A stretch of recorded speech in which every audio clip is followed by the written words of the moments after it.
你有没有过这样的经历？初见一个人就觉得哪里不对，后来果然被坑。或者有些人你一见如故，说不出原因，这并非玄学。你的大脑在极短时间里已经捕捉了面相透露的信息，面相学正是把这套本能提炼成系统的识人智慧。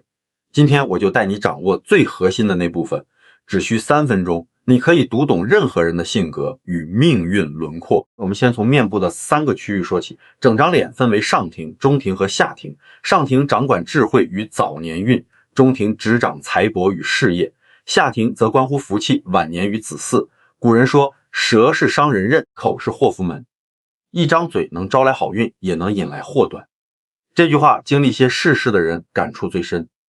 接下来我们一步步拆解。上庭的核心是额头，它展露一个人的智慧与思考模式。说起好额头，大家常听天庭饱满，地阁方圆。一个理想的额头应该饱满、光洁、明亮如镜。我们主要从高度和宽度来看。先看高度，男女标准略有不同。从发际线量到眉毛，男性大约4指宽，女性3指半，这算标准。低于这个高度就是额头偏矮，高于这个标准往往智慧更高一些。这里说的智慧不只是读书考试的能力，更多指情商以及做事前的思考过程。我发现额头偏矮的人容易冲动，做事前想得不够周全，他们有时听不进劝告，尤其在30岁之前，这个特征更加明显。而额头高的人相对更善谋划，他们不会贸然行动。如果女生的额头太高，个性往往要强，这样的女性很容易成为事业型。你让她整天守在家里带孩子，她会受不了。高额头女性在感情中眼光也较高，而且她们用钱不太懂节制，所以很多高额头女生结婚相对较晚，这是额头高度给出的信号。如果男性的额头过低，早年容易磕碰，做事缺乏长性；额头过高过凸，则易有孤芳自赏的倾向。再看宽度，额头宽自然是好相。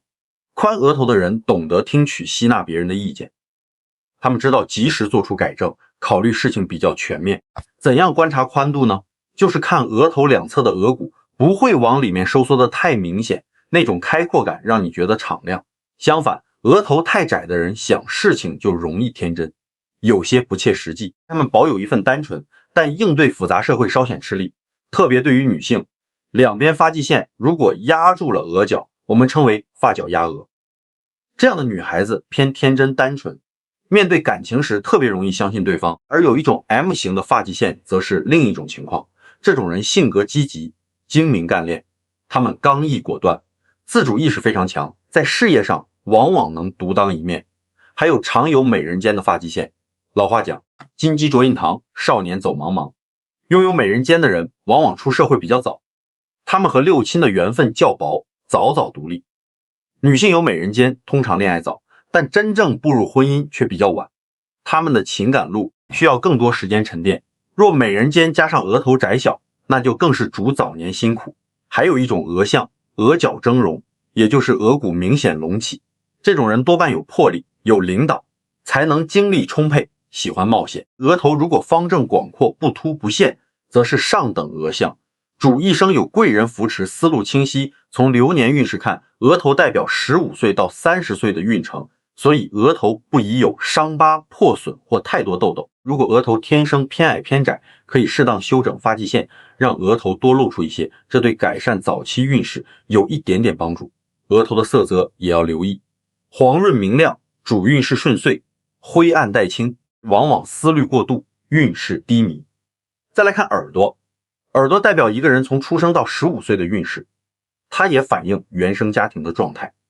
你看现在的孩子，很多耳朵都长得极好，又大又厚实，耳垂也大。好的耳相就是轮廓分明，耳垂厚大，耳朵不能太软，摸起来硬硬的，代表肾气充足，身体底子好。耳朵颜色最好比脸白。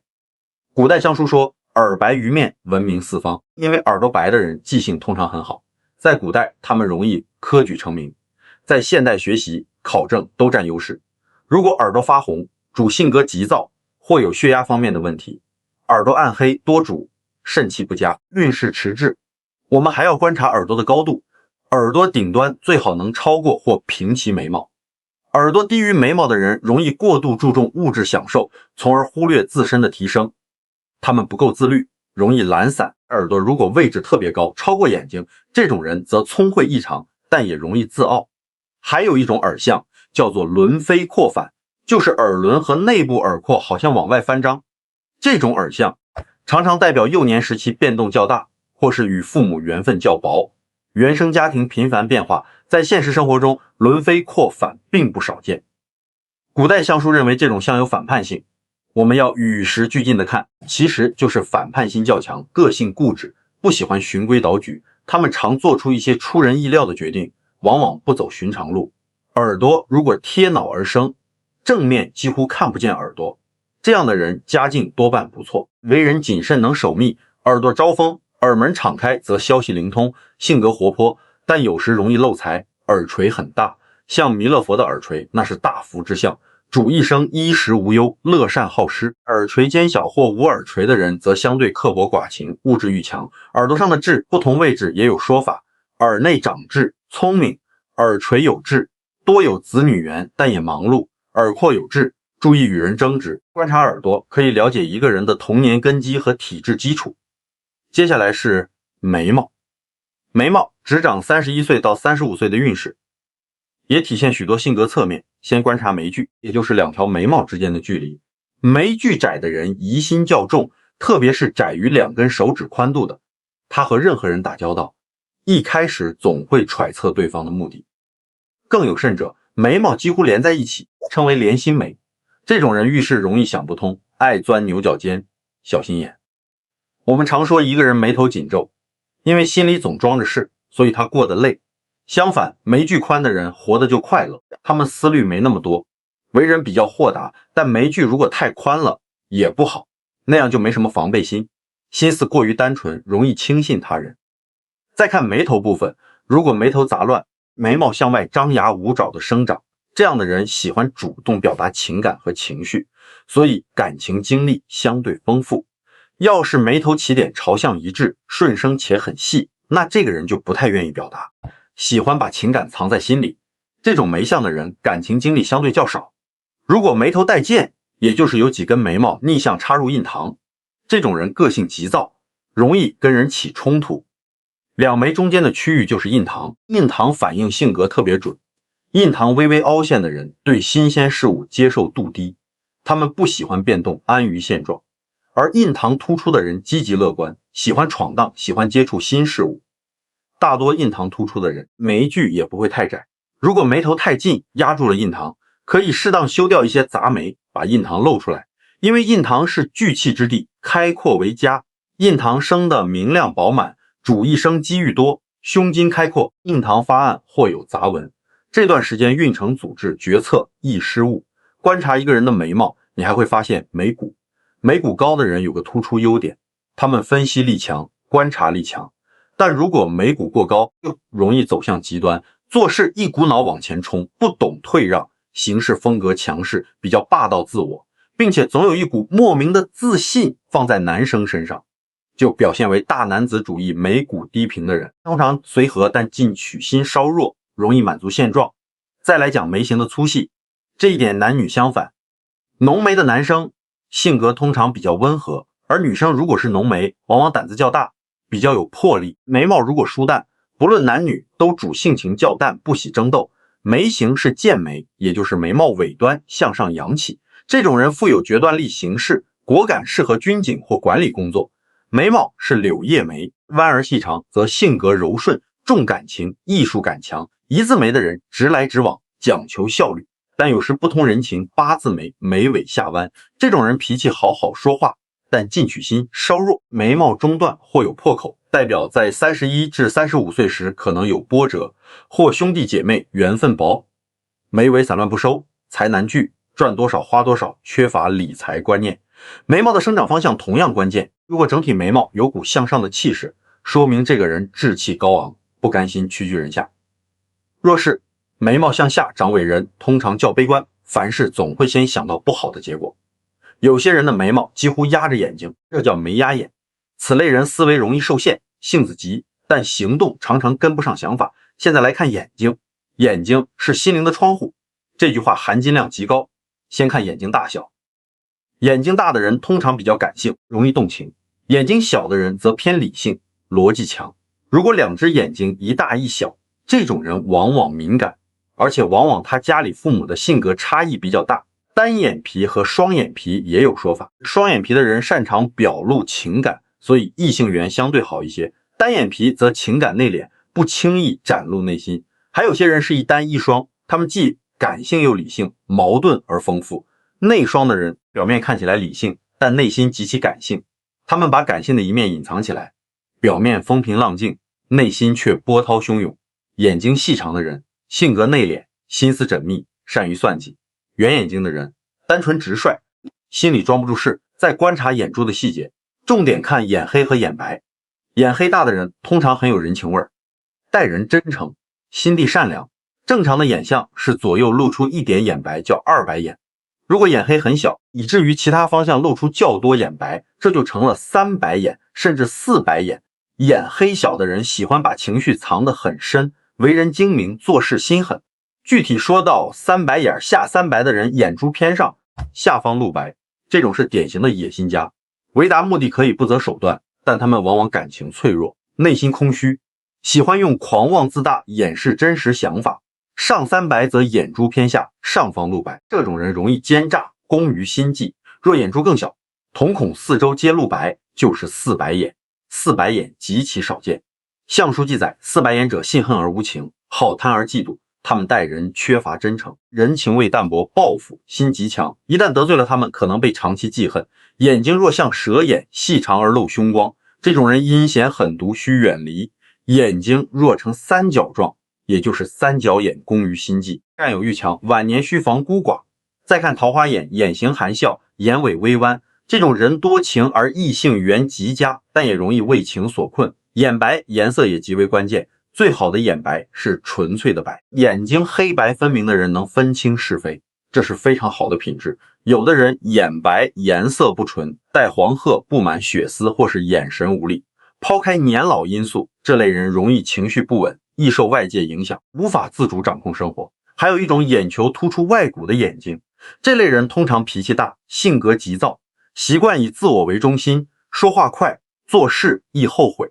生活中还有一种常见的蝌蚪眼，其特点是做事容易虎头蛇尾，开始劲头足，后面无声息。眼睛下面的卧蚕若饱满，代表子女运佳，异性缘好，生命力旺盛；卧蚕干瘪则精力不足，子息较弱。眼尾的鱼尾纹如果年轻时就明显，这种人往往多情或劳碌。眼神柔和持重，这代表心地宽厚，眼神飘忽不定，此人多狡诈，不可轻信。眼神露光，也就是看人时眼睛里闪着一股冷光，这种人多半刻薄寡恩。继续往下，我们到达鼻子。鼻子在面相中极其重要，它被视为一个人的财帛宫，决定财运的根本在于准头，也就是鼻头。准头最好的形状是圆润如珠或者圆润如卵，准头宜多肉，不宜见骨少肉，可以直接理解为鼻头越肥厚，正财运往往越好。有朋友会问，偏财鼻长什么样？偏财鼻通常鼻翼偏大偏厚，因为鼻翼就是一个人的粮仓，所以鼻孔较大的人出手也比较大方，对钱财相对阔绰，正面不露鼻孔，且鼻孔细小的人则比较精打细算。至于能否积聚财富，就要看鼻翼的厚度，鼻翼薄而且外翻，鼻孔外露，相当于粮仓大门敞开，这种人最是阔绰，有些甚至能看到鼻毛露出，这种情况特别不好，是典型的破财相。如果发现鼻毛外露，要尽快修剪。再看鼻头形状，有的鼻头比较尖锐，甚至下压人中。鼻头尖锐且压人中的人，对金钱通常有强烈的渴望，事业上特别有上进心，一生都在为财富奋斗，很少能轻松愉快，所以他们在发展途中容易急功近利，不太顾及他人感受。鼻头如果像蒜头一样圆而肥大，这人通常老实厚道，有晚福。鼻头分瓣或起结，这类人个性多疑，婚姻易有波折。还有一种说法，看人能否成才，关键看山根。山根就是鼻梁的起点，两眼之间它像一座桥梁，连接着30岁前后的运势转折。有的人鼻梁直接从印堂平缓延伸下来，这是大富大贵的面相。山根太低的人往往自信心不够，做事容易半途而废。虽然有事业心，但事业运总差一点，而且多半是易胖体质。判断山根高度是否合格，有个简单方法，拿一支笔贴在山根上，眼睛能正常睁开，就算达标。山根达标的人意志力通常更强，但山根过高会显得个性傲慢，自视甚高。不过也有一种山根低的鼻子，整体鼻长偏短，但鼻翼又宽又厚，这同样是一种能发大财的鼻相。通常来说，山根最好不要有破损，不宜出现横纹、疤痕或痣。山根有痣的人，婚姻路上往往比较坎坷。再看鼻梁，鼻梁代表做事的动力，代表有没有主见，也代表毅力。鼻梁过高，性格倔强，尤其那种又高又直的鼻梁，孤直感强。还有一种见骨不见肉的鼻子，叫见己鼻，消瘦无肉高挺。这种鼻相内心冷酷，待人要刻薄一些。鼻梁如果是鹰钩鼻，也就是鼻头向下勾，这种人精明算计，城府深，但有时过于自私。鼻梁有结，突然高起一块，主个性固执，有时会因冲动做出错误决定。鼻梁弯曲不正，心术可能不端，婚姻也多不顺。而小翘鼻常见于女性，小翘鼻的人性格活泼开朗，善于交际，喜欢追求完美。在讲人中之前，顺便提一下颧骨。很多人觉得颧骨高不好，其实颧骨达到标准高度是很不错的面相，以鼻子中线的高度为基准，那就是颧骨的合格线。颧骨够高并且有肉包住，说明此人能掌权，能做决断。要是再配上宽阔的法令纹，更添分数。做决定的影响因素，眼睛排第一，颧骨排第二。如果颧骨高而无肉，那就是所谓颧骨横路，主霸道，克夫克妻，人际关系紧张。颧骨低平则不愿管事，缺乏担当。鼻子和颧骨要搭配着看，鼻高颧低，有权无势；颧高鼻低，有志难伸。好了，来看人中。人中主要反映身体健康状况，所以人中要深长阔才好。人中是下庭起始的部分，除了反映健康，也代表51岁后的运势过渡，同时也代表子女运。所以人中最好不要有痣，不宜见横纹。如果人中有横纹，要特别注意51岁前后的健康关口或有手术之象。人中上窄下宽，主晚年运势安泰，子嗣贤孝。人中上宽下窄，则早年较好，晚年子息运弱。人中前窄，生育能力或精力不足。人中歪斜脊椎可能有侧弯或为人不正直。往下看，我们来到嘴巴。嘴巴能给你带来福，也能带来祸。看嘴巴无非就是大小和嘴唇的厚薄，上唇主情，下唇主欲。上唇厚的人重感情，下唇厚的人物质欲望和赚钱欲望强烈。如果上下唇都厚，为人厚道，做事踏实。相反，嘴巴过薄的人就太过利己。再说嘴巴大小，从现代社会规则出发，嘴巴大点好。正所谓男儿嘴大吃四方，嘴巴大的男人能到处交朋友，人脉广。所以嘴巴小的人习惯把情绪藏在心里，闷着不说，相对保守一些。嘴巴小而厚的人性格最为稳重，不善表达，但比较有人情味。大嘴和小嘴各有优劣，嘴小的缺少魄力，不擅长交际；嘴大的人做事果断一些，但对金钱没什么概念，不懂得节约。你观察那些吵架厉害的人，嘴巴通常也大。说起吵架，嘴角带唇珠的人更是厉害，一个能说会道。嘴巴如果再突出，就是尖嘴，也称雷公嘴。雷公嘴喜欢恐吓人，容易祸从口出。需特别注意，生活中还有一种口相，嘴唇包不住牙齿，叫做唇松。这种嘴巴守不住秘密。还有上唇明显上翘的类型，这种嘴巴喜欢搬弄是非，背后嚼人舌根。嘴巴形如养月，嘴角天然上翘，这叫人缘好，心态积极，晚运家富周口。嘴角向下弯，则主性格悲观，心防重，凡事容易往坏处想。吹火口，嘴唇常不自觉微张，像在吹气，这种人多半意志力弱，运势不佳。四字口，嘴唇棱角分明，如四字主，一生事业稳固，说话有分量。嘴巴如果向一侧歪斜，可能心口不一，或晚年有中风之虞。唇色鲜红，血气足，个性热情。唇色暗淡发黑，需注意心脏或消化系统。嘴唇上的痣，如果长在嘴角有口福，长在唇上多异性桃花，也易招口舌。我想提醒大家，平时尽量保持嘴角向上。嘴角向上的人，事事积极乐观，好运也容易接踵而至。很多年轻朋友反映事业迷茫，感情不顺，我了解到大多才20出头，这很正常。现在我们正值新的周期，外界的繁华可能掩盖了内在的空虚，可能出现更多表面光鲜实则虚假的现象，我们需要警惕。回到面相，上庭管30岁之前，30岁前的事情多由家庭父母决定。上庭是智慧吸收期，本是吃苦学习的阶段，所以30岁前感到迷茫，再正常不过。到了中庭，也就是30岁后，这才是智慧发挥期，你才真正开始掌握自己的人生。下庭则是智慧的收获期。最后再说说脸上的痣，不必死记每颗痣的位置，每个人脸上都有八卦宫位，分别是巽离坤对乾坎艮震，巽震属木对应肝胆坤，艮属土对应脾胃，对乾属金对应肺和呼吸道，坎为水对应肾脏，离为火代表心脏和心脑血管，也对应眼睛、青春痘和老年斑先不论。如果某个宫位痣特别多，那么对应的五脏六腑就容易出问题。再扩展一些，额头正中为离，鼻梁为坎，左颊为巽，右颊为坤，下巴为艮，左拳为震，右拳为兑，额头两侧为乾。痣的色泽也有关联，黑亮生毛的痣为活痣，主吉；灰暗无光的痣为死痣，多主凶。脸上如果有这几个部位的痣要留意。命宫有痣，一生多波折；迁移宫有痣，出外需防意外；夫妻宫有痣，婚姻易有第三者或矛盾。懂面相的人从来不只是看脸，他们看的是一个人藏不住的本质。人这一生，嘴上说的话可以骗人，行为举止可以伪装，但五官的生长骗不了人。你的思维习惯、情绪模式、欲望深浅，几十年如一日刻在脸上，那些活得通透的老人一眼能看穿。一个人值不值得深交，靠的不是神秘能力，靠的是对人性长期的观察与积累。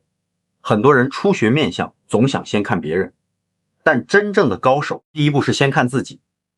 你的额头高矮、鼻头圆润还是尖薄，眼睛是否黑白分明，这些都是你性格与命运的底色。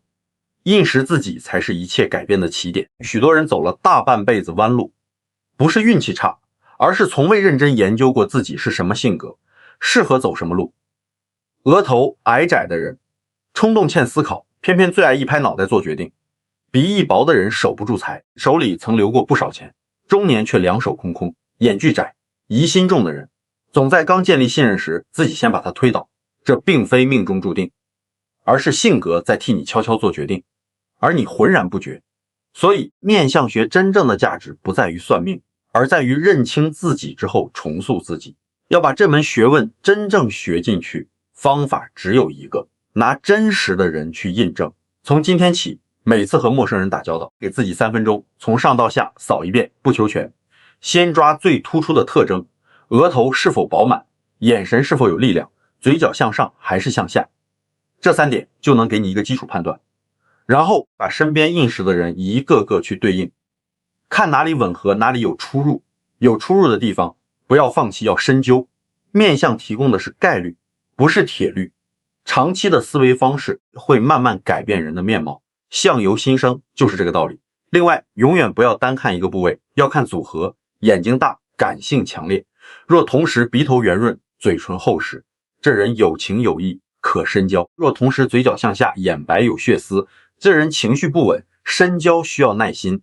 单看一个特征就下结论，是最常见的误判来源。这门学问在当今时代尤其有用，信息爆炸，人设满天飞，每个人都用最有利的方式包装自己。你在短视频里看到的那个人，和现实中的他可能判若两人。面相学给你的是穿透表象的眼力，不是让你变得多疑冷漠，而是让你在保持善意的同时拥有清醒的判断力。你可以对人好，但你得知道这人值不值得。你可以信任，但得知道这份信任建立在什么基础上。学会后，那种被坑之后懊悔不已的感觉会越来越少。你开始真正懂得选择合伙人、伴侣、朋友，不再凭一时感觉，不再被精心营造的形象迷惑。你说话不多，但句句点在关键处。你不轻易表态，但一表态往往最准。这种感觉就是一个人真正意义上成熟的开始。道家讲知人者智，自知者明。面相学走到最深处，就是这8个字的实践。看得懂别人，更看得清自己。知道短板在哪儿，就不在那里硬撑。知道优势在哪儿，就把力气压在那里。命运真正的转折，从来不是某次运气爆发，而是长期正确的判断，一点点把你推向本就属于你的位置。以上就是面相学的核心框架。如果你觉得这些内容对你有启发，请点亮订阅，后续还有更多解读。手相、气色、流年运势，每一门都藏着真实的人性密码，我们慢慢来，一课一课把它学透。你的每一次清醒判断都在改写命运的剧本。感谢你的收听，我们下期再见。